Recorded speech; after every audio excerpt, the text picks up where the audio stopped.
मुख्यमंत्री पुष्कर सिंह धामी इन दिनों टिहरी गढ़वाल के दौरे पर हैं। यहां उन्होंने तिवाड़ गांव में रात्रि विश्राम किया, साथ ही ग्रामीणों से मुलाकात भी की। आज सुबह सीएम धामी ने तिवाड़ गांव में मॉर्निंग वॉक करने के साथ साथ गांव के खेतों में पहुंचकर काम भी किया। साथ ही उन्होंने यहां ग्रामीण महिलाओं से मुलाकात कर उनकी जन समस्याएं भी सुनी और उनका निराकरण करने का भी आश्वासन दिया।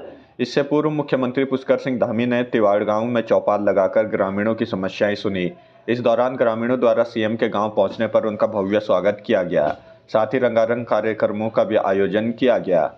आपको बता दें कि मुख्य सेवक आपके द्वार कार्यक्रम के तहत सीएम धामी विभिन्न जनपदों में रुककर वहां की समस्याओं को समझ रहे हैं। साथ ही अधिकारियों के साथ समीक्षा बैठक भी कर रहे हैं। इस दौरान वे जनपद में ही रिवर्स प्लान की मिसाल बन रहे होम स्टे में रुककर पहाड़ के स्वच्छ वातावरण का लाभ भी ले रहे हैं। टिहरी में भी वे टिहरी झील के समीप बसे तिवाड़ गांव के एक होम स्टे में रुके। आप भी देखिए ये कुछ तस्वीरें। नाम दिनेश पवार है। पवार जी, क्या कार्यक्रम हुआ है आज यहाँ पे? आज माननीय मुख्यमंत्री जी 6 बजे करीब हमारे गांव में आए हैं। तो आज उनका निवास जो है मेरे होम स्टे में है, जिसका उन्होंने आज विधिवत उद्घाटन भी करा है। तो सबसे पहले तो उद्घाटन का कार्यक्रम हुआ, उसके बाद यहाँ पे सांस्कृतिक कार्यक्रम, ग्रामीण चौपाल और जो प्रोटोकॉल के तहत कार्यक्रम थे वो सब। अच्छा, किस खासियत का है इस गाँव?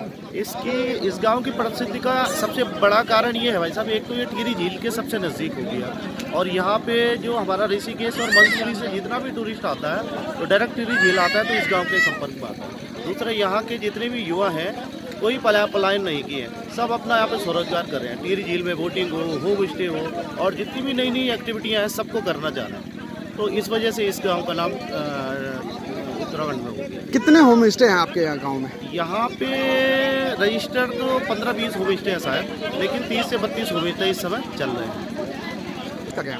भाई साहब, इससे बड़ी खुशी या ये तो सौभाग्य की बात है कि सीएम साहब हमारे गांव में आकर मेरे घर में रुक रहे हैं, रात्रि प्रवास कर रहे हैं। तो इससे बड़ी कोई बात नहीं, संपूर्ण सरकार आई है और विकास की बयार आएगी अब गांव में। हम तो ये उम्मीद करते हैं सरकार से। अब हम जिस काम के लिए जाएंगे तो हमारे लिए काम के लिए यस ही होगा, जितने भी अच्छे काम हैं। भाई आईडी और आसपास के गांव के सभी लोगों से बात करने का अवसर मिला, सबसे बात करी, संवाद किया। वहीं जो हमारे पर्यटन व्यवसाय से जुड़े हुए होटल के क्षेत्र में, होम स्टे के क्षेत्र में कैमरा बस करना सभी लोगों से उनके सुझाव भी लिए और उनकी जो समस्याएं थी उन पर भी बात हुई है।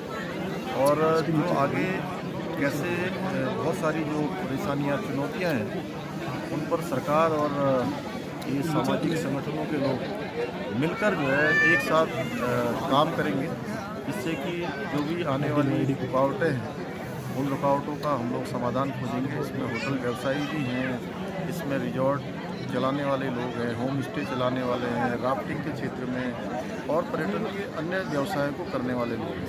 हमारा उद्देश्य है कि हमारा यहाँ पर पर्यटन बढ़े और जो देश विदेश से लोग आते हैं उन सभी को यहाँ पर सुविधाजनक होटल मिले, सुविधाजनक रहने के स्थान मिले, उनकी यात्रा अच्छी और सरल हो और यहाँ के लोगों को भी उसका लाभ मिले। सर, कुछ ऐसी समस्या भी आई थी टिहरी झील प्रभावितों की होगी या पुनर्वास से रिलेटेड होगी या एक्स्ट्रा स्पेस से रिलेटेड समस्या है?